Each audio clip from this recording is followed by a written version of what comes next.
Hey guys, it's Jake Mace with JakeMace.com here with my friend Daisy Delgado. Hi guys. I always teach Chinese martial arts, and a couple times a year I teach like a rape prevention, women's oriented self-defense class, but I'm a guy. So at the end of the day, you've got a guy teaching women how to defend themselves, so I thought it'd be pertinent to have a woman come in here. I want to show you guys 3 moves from the Chinese martial arts, then Daisy's going to show you 3 moves from the boxing world. Before we start, if you guys can hit the like button and comment down below, and Daisy, where can folks find out more about you? You can find me on Instagram and on YouTube as Daisy Delgado Fit. When I teach women self-defense who are mostly beginners, I teach them to hit high, middle, or low with 3 different techniques. And the first one goes to the face with open palm, because I found that women who have no martial art background will have an easier time striking an opponent with an open palm, like the butt of their hand, when compared to the fist. The fist can get you hurt if you don't know what you're doing. So if Daisy is my attacker for this demonstration, and I can tell that the line has been crossed, it's fight time. We're gonna talk more about that in a second. Instead of punching you right in the face, I go open palm to the nose or to the jaw or to the under part of the ears. I try to teach my newbies not to hit to the forehead because the forehead can take a lot of abuse in my experience. Definitely. But the nose and the mouth and the jaw cannot. So if you're doing a straight strike, like a straight right from boxing, right, open the hand up, go to the nose, go to the jaw. If it's a hook style strike, like just a bitch slap, open the palm up, go below the ear and hit to the jaw right here, or the temple between the eyes and the ear. So those are our striking points for the open palm. Nose, mouth, jaw, below the ear, or to the temple. And the goal is to do this with a partner or a friend consistently so that you have some practice and you feel more comfortable.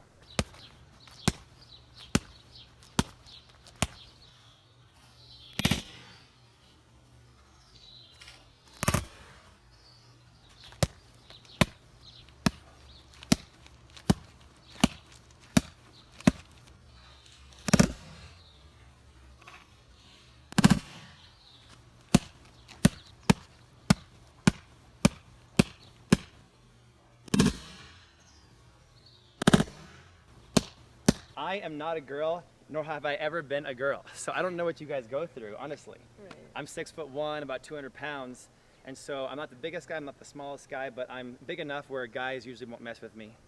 But I don't know what's in your reality. I'm tiny, I'm a girl, you always get approached. If it crosses the line, usually what's happening? When do your red flags start going off?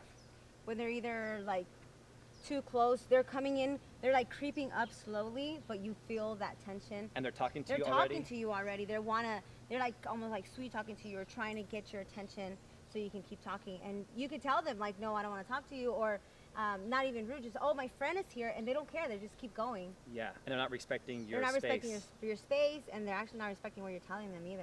Where is this happening? Like at the club, at the beach, Everywhere, at the beach, even at like a store, you're just randomly anywhere. But yes, obviously at the club it would be more pronounced. So if they get too close to you, are they grabbing you now at this point and trying to pull you somewhere? You mentioned earlier that sometimes they'll like grab your arm and try to like right, at first softly pull you somewhere, then it gets a little more aggressive. Yeah, so sometimes they'll come and talk to you, and they'll just creep up a little bit, and they'll almost like touch your hand like nicely.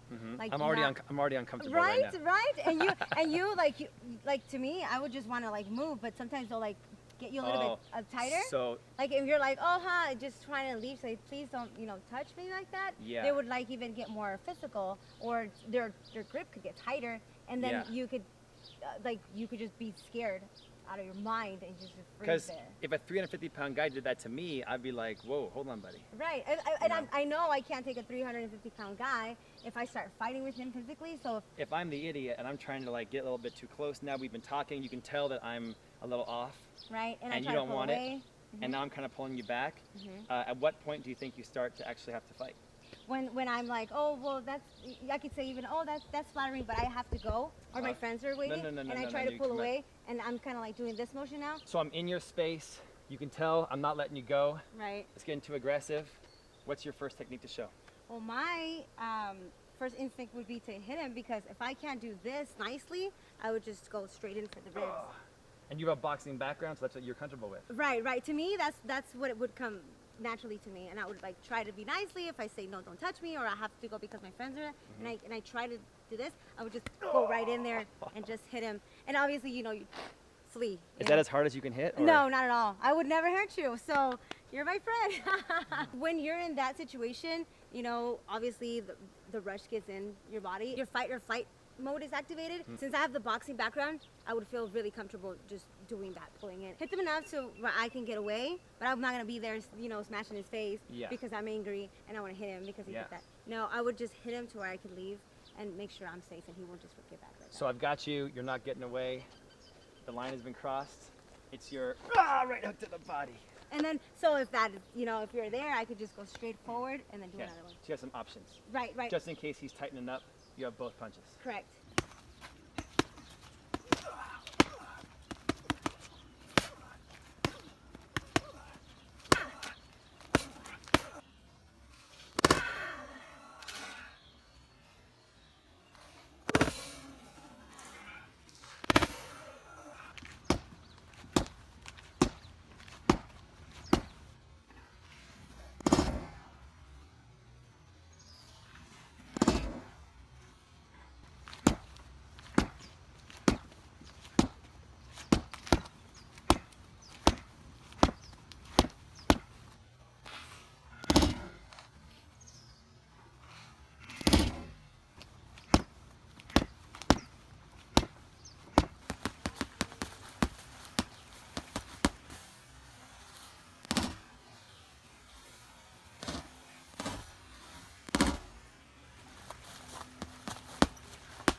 The second technique is toward the midsection, and I have found that most women can kick very, very well. And a lot of women have powerful legs. So I teach them to do round kicks against the legs, because even if the guy is 250 pounds, you can dead leg a guy's muscles with those round kicks, especially if you have shoes on. If you're outside, if you're wearing high heels or tennis shoes, you're gonna pivot on the ball of your foot, and the shoes is like extra mass, like a weapon, to create some more impact and some more injury in your opponent.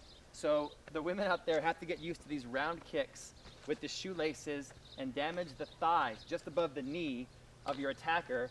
Plus it'll allow you to kind of push away, get some space, dead leg somebody, and get out of there and get to safety. Come on. 6, 7, again, 8, 2 more. 9, 10, nice. 1, let's go. 2, come on. 3, 4, 5, come on, they took her. 6, get her back. 7, 8, there we go. 9, 10, nice. Second move, similar situation, but a different technique. Right. Okay, I've got you right here. You're not getting away, because I'm an idiot.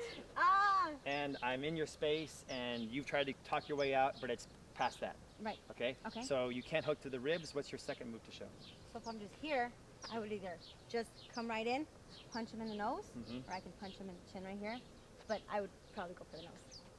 So where, yeah, those are the two locations you're worried about. Right. So I just want to make sure I get to hurt him enough to where he lets go. Come on. And I'm like, no. But I'm going to use his force. He's pulling me, so I just pull all the way in. So just hit them there. Make sure I get the nice, obviously my nice jab in there, but I want to hurt him enough to let me go. And I'm going to actually use his force. So if he pulls me once, I'll just use it to come in. Yeah, actually I'm going to just I feel it first, and then I'm going to use it if he pulls me again. Oh my God. Or to the nose. I think I felt that one a couple hits ago crack me a little bit. That was an accident. I would never hit you. Plus, you have got so much practice behind your boxing skills. Your wrist, your bones, your fist feels pretty comfortable. So not to speak for you, but maybe you would recommend that women go out there and practice a lot. Oh, definitely. Boxing, if you start practicing any type of sport, martial arts, anything self-defense, it gives you that extra confidence to just actually go. How many days a week are you practicing your boxing? 6 days, 5 days, 6 days a week. I bet you it's 7 days a week, and you're just being modest. Oh, shit. Oh.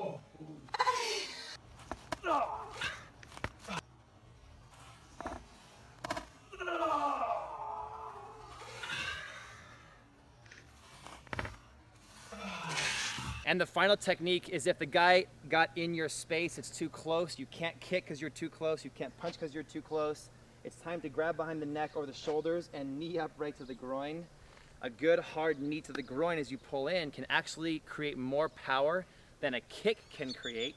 and they'll hopefully set the guy down if it's in the right location. So practice is key with this one, but if they get nice and close, grabbing on, kneeing up into the groin, maybe a couple of times, and then create distance and get out of there. Come on. 4, 5, get it. 8, 9, 10. So I'm learning a lot in this video myself as a guy. Oh, that's funny. And I was asking you, what are the things guys do? You said the wrist pull and the arm grab is one, but there's another one you said that guys do to kind of invade your personal space, and it may not be wanted attention. Right. Which is what? Which is, they try to be extra friendly. We're like, oh, that's okay, and they'll try to hug you and kind of like tug you in close. You're a little tall, so it's kind of hard for me to. Yeah, but if you were taller than me. Right. So like kind of like they'll lean in and they'll use their force. Yeah. So, or if I'm the guy. They're like not trying to hurt you, but they're in your space and they're actually like touching you now. So they're being a little bit possessive, a little bit aggressive. Oh. And you'll feel that even if like you'll try to pull away, you'll feel the little tug on there. Oh. So. And you don't want this, but they're not letting you go. Right, and you don't want to make them angry either. So. Yeah, because if they get angry, they might get more aggressive. Correct.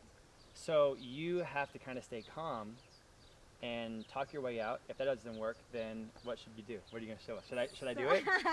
Yeah, go ahead. But you have to like actually try lean on me or something. We practiced this already, and we realized I'm not very good at doing this because I have not done this very often. So if we like, not very often. if I'm like invading your space, Yeah. you can't get away. And I'm like, and even there, like, no. You feel the little tug, and you kind of don't want to, or just. Like you've already told them, like, hey, I'm with friends, or I'm here with my boyfriend, and you try to like pull away. And they're like, no. Yes, especially if it's like at a club and they've been drinking or something. Even God, yeah, alcohol is always even if you're bad news. Even if they pretend they know you. Oh yes, I've met you, or you're my friend or something. Sometimes they'll do that too. Okay. So you just want to avoid them getting angry or aggressive. So this situation is unique. They've crossed the line. It's time to fight out. What technique do you have for us? Okay, so if they're coming in here close and you don't want to pull away, but you want to hit them. So I'm here. I would just use the uppercut. Oh, right to the jaw. And just all the way up. So I would just use what they're like leaning on me or something. So I would just make sure I use my legs duck down. Oh, so kind of use their gravity against them. Yes. So they're putting weight on you. They're putting weight on me. Like if I'm in here or something, I want to make sure I have a nice, because of my boxing, I'll go into my boxing stance down and then right up. Ooh, nice. So I'll use my knees. I'll use their force, and I'll just.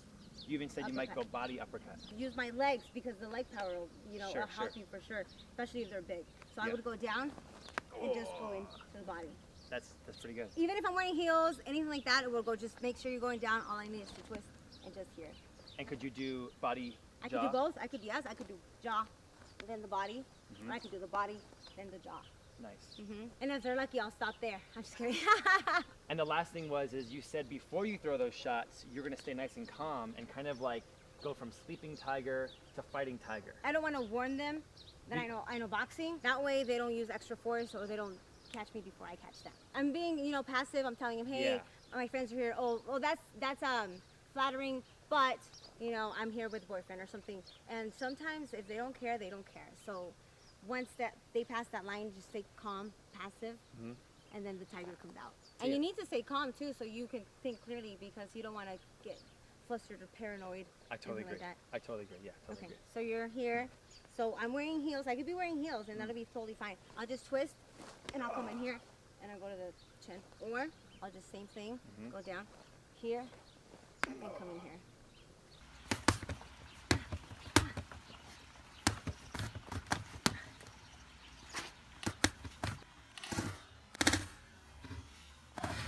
And finally, to end this video, the 3 things that I teach to my women classes, which I find is very effective in getting you out of a street fight, as well as getting you out of a situation with an attacker, is carry yourself with confidence. Most men who want to make a woman a victim are looking for a weak woman, not a strong woman. Correct. So I think when the woman has confidence, whether they're walking around or carrying themselves or talking, even if it's fake it till you make it, have confidence, and then the guy will move on to somebody else. Number 2 is pay attention to what fringe areas are. And I define a fringe area as any area where you cannot get help from other people within 30 seconds. So like a parking structure, or a parking lot, or a stairwell. Any environment you're in where you cannot get help within 30 seconds is a fringe area. Be aware of your surroundings, just like Batman, of the fringe areas. And number 3, what Daisy already said is get out there and practice a little bit of self-defense every day with a friend or in a class or at the gym or whatever, because consistent practice every day or 5-6 days a week is what's going to give you confidence. You know, because I think that the goal of the martial arts is to live a long, happy, and healthy life without becoming a victim. See you next time.